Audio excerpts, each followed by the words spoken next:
Good evening, you guys. I'm so glad that you could join me. This evening we'll be reading through Harry Potter, The Tales of Beedle the Bard by JK Rowling. This is a collection of short stories that take place in the Harry Potter universe. They're supposed to be children's stories. We are going to focus on the story, The WARLOCK'S Harry Heart.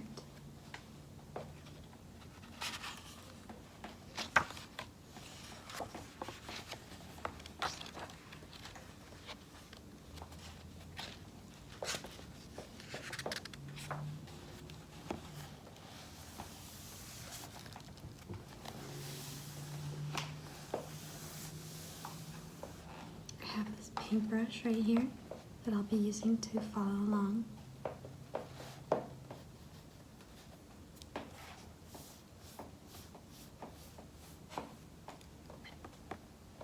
Let's begin. The WARLOCK'S Harry Heart. Up here we have an instrument, some sort of string instrument, and a key, a spilled goblet of wine, a sword, some sort of dagger, and a book with a bookmark.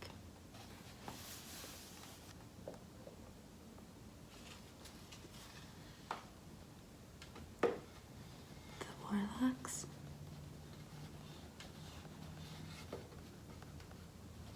Harry. Heart.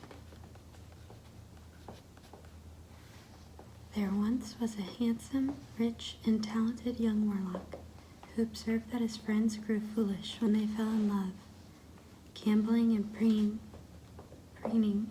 losing their appetites and their dignity. The young warlock resolved never to fall prey to such weakness and employed dark arts to ensure his immunity. Unaware of his secret, the warlock's family laughed to see him so aloof and cold.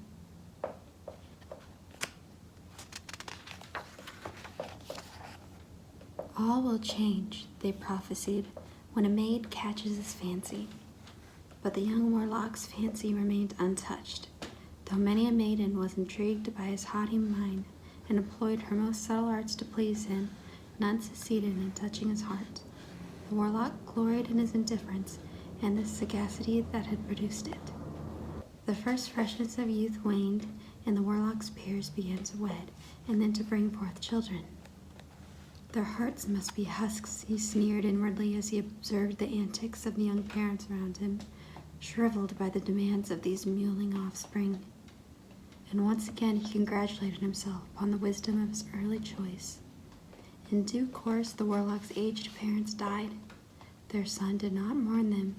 On the contrary, he considered himself blessed by their demise. Now he reigned alone in their castle. Having transferred his greatest treasure to the deepest dungeon, he gave himself over to a life of ease and plenty, his comfort the only aim of his many servants. The warlock was sure that he must be an object of immense envy to all who beheld his splendid and untroubled solitude. Fierce were his anger and chagrin, therefore, when he overheard two of his lackeys discussing their master one day. The first servant expressed pity for the warlock who, with all his wealth and power, was yet beloved by nobody. But his companion jeered, asking why a man with so much gold and a palatial castle to his name had been unable to attract a wife. Their words dealt dreadful blows to the listening warlock's pride. He resolved at once to take a wife, and that she would be a wife superior to all others. She would possess astounding beauty, exciting envy and desire in every man who beheld her. She would spring from magical lineage, so that their offspring would inherit outstanding magical gifts, and she would have wealth at least equal to his own, so that his comfortable existence would be assured, in spite of additions to his household. It might have taken the warlock 50 years to find such a woman, yet it so happened that the very day after he decided to seek her, a maiden answering his every wish arrived in the neighborhood to visit her kinsfolk. She was a witch of prodigious skill and possessed of much gold. Her beauty was such that it tugged at the heart of every man who set eyes on her, of every man, that is, except one. The warlock's heart felt nothing at all. Nevertheless, she was the prize he sought, so he began to pay her court.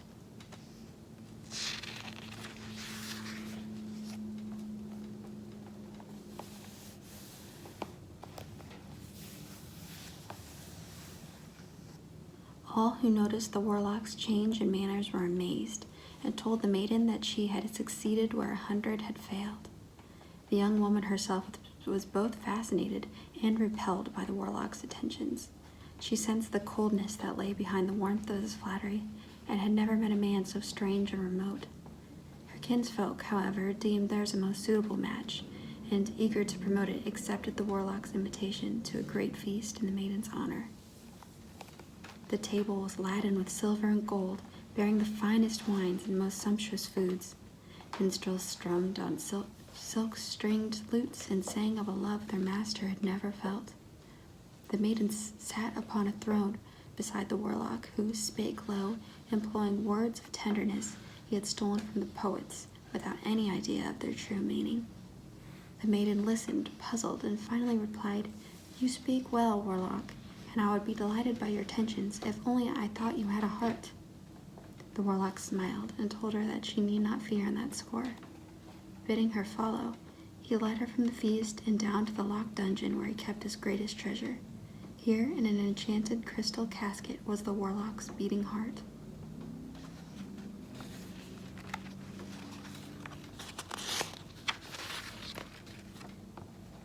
Here you can see the heart.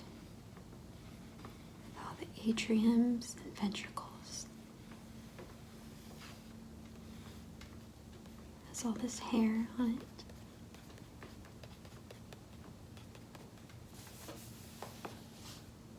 Long since disconnected from eyes, ears, and fingers, it had never fallen prey to beauty, or to a musical note, to the feel of silken skin. The maiden was terrified by the sight of it, for the heart was shrunken and covered in long black hair. "Oh, what have you done?" she lamented. "Put it back where it belongs, I beseech you." Seeing that this was necessary to please her, the warlock drew his wand, unlocked the crystal casket, sliced open his own breast, and replaced the hairy heart in the empty cavity it had once occupied. "Now you are healed and will know true love," cried the maiden, and she embraced him. The touch of her soft white arms, the sound of her breath in his ear, the scent of her heavy gold hair, all pierced the newly awakened heart like spears. But it had grown strange during its long exile, blind and savage in the darkness to which it had been condemned, and its appetites had grown powerful and perverse. The guests at the feast had noticed the absence of their host and the maiden. At first, untroubled, they grew anxious as the hours passed, and finally began to search the castle. They found the dungeon at last, and a most dreadful sight awaited them there. The maiden lay dead upon the floor, her breast cut open, and beside her crouched the mad warlock, holding in one bloody hand a great, smooth, shining scarlet heart, which he licked and stroked, vowing to exchange for his own. In his other hand he held his wand, trying to coax from his own chest the shriveled, hairy heart, but the hairy heart was stronger than he was, and refused to relinquish its hold upon his senses, or to return to the coffin in which it had been locked for so long. Before the horror-struck eyes of his guests, the warlock cast aside his wand and seized a silver dagger. Vowing never to be mastered by his own heart, he hacked it from his chest. For one moment, the warlock knelt triumphant, with a heart clutched in each hand. Then he fell across the maiden's body and died. Here we can see the warlock. Looked like a regular man with long hair.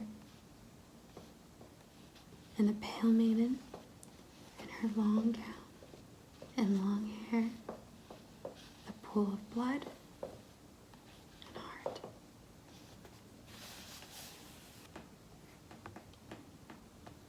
Now this book also includes little prompts, I guess, from Albus Dumbledore, where he adds a little input on each story and the significance and symbolism in each one. Since that story was so short, we're going to go through and just read Albus Dumbledore's input on this children's tale. As we have already seen, Beedle's first two tales attracted criticism of their themes of generosity, tolerance, and love. The Warlock's hairy heart, however, does not appear to have been modified or much criticized in the hundreds of years since it was first written. The story, as I eventually read it in the original rooms, was almost exactly that which my mother had told me. That said, the Warlock's hairy heart is by far the most gruesome of Beedle's offerings, and many parents do not share it with their children until they think they are old enough not to suffer nightmares. Why, then, the survival of this grisly tale? I would argue that the Warlock's hairy heart has survived intact through the centuries because it speaks to the dark depths in all of us. It addresses one of the greatest and least acknowledged temptations of magic, the quest for invulnerability. Of course, such a quest is nothing more or less than a foolish fantasy. No man or woman alive, magical or not, has ever escaped some form of injury, whether physical, mental, or emotional. To hurt is as human as to breathe. Nevertheless, we wizards seem particularly prone to the idea that we can bend the nature of existence to our will. The young warlock in this story, for instance, decides that falling in love would adversely affect his comfort and security. He sees love as a humiliation, a weakness, a drain on a person's emotional and material resources. Of course, the centuries-old trade in love potions shows that our fictional wizard is hardly alone in seeking to control the unpredictable course of love. The search for a true love potion continues to this day, but no such elixir has yet been created, and leading potioneers doubt that it is possible.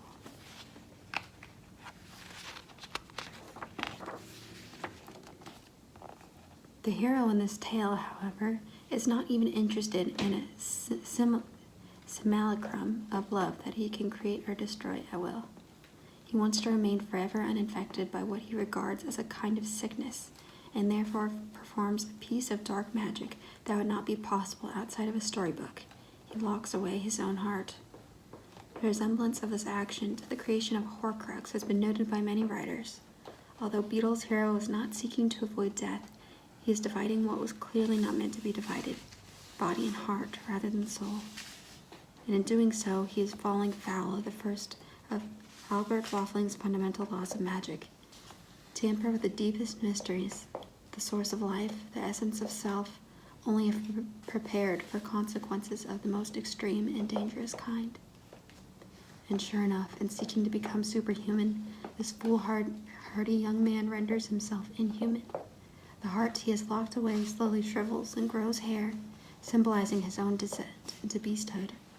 He is finally reduced to a violent animal who takes what he wants by force, and he dies in a futile attempt to regain what is now forever beyond his reach, a human heart. Though somewhat dated, the expression "to have a hairy heart" has passed into everyday wizarding language to describe a cold or unfeeling witcher wizard. My maiden aunt, Honoria, always alleged that she called off her engagement to a wizard in the proper use of magic office because she discovered in time that he had a hairy heart. It was rumored, however, that she actually discovered him in the act of fondling some horklums, which she found deeply shocking. More recently, the self-help book, The Hairy Heart, A Guide to Wizards Who Won't Commit, has topped bestseller lists.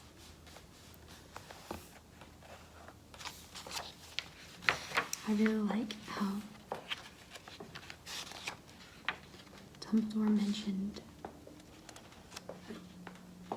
to hurt is as human as to breathe. No man or woman alive, magical or not, has ever escaped some form of injury, whether physical, mental, or emotional. I think right here is a very powerful passage.